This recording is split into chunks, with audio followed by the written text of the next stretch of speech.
আমাদের তিন বাহিনী সবার এখানে উপস্থিতির কারণ একটাই, দুটা কারণ বেসিক্যালি। প্রথমত হচ্ছে যে আপনাদের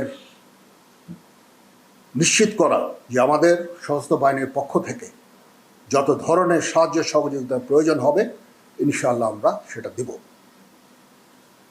দ্বিতীয়ত হচ্ছে যে এ ধরনের মত বিনিময় সভা গুরুত্বপূর্ণ, কারণ এর মাধ্যমে আমরা ভোটারদের, দেশ জাতিকে একটা মেসেজ দিতে চাই যে আমরা উই আর ভেরি সিরিয়াস এবং আমরা একটা সুন্দর নির্বাচন করার জন্য ক্যাপেবল, আমরা সবাই আগ্রহী।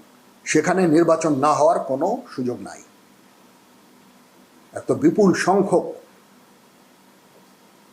সামরিক বাহিনীর সদস্য অতীতে ডেপ্লয় হয়নি, আমার জানা মতে হয়নি। আমরা রোবস পেট্রোলিংয়ের মাধ্যমে পরিস্থিতি নিয়ন্ত্রণে রাখব।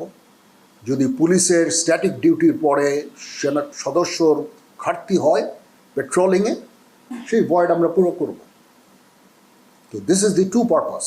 এক হচ্ছে আপনাদেরকে জানানো, আপনাদেরকে নিশ্চিত করা যে আমাদের সশস্ত্র বাহিনীর পক্ষ থেকে যত ধরনের সাহায্য সহযোগিতা আছে তার কিন্তু উই ডু দিস।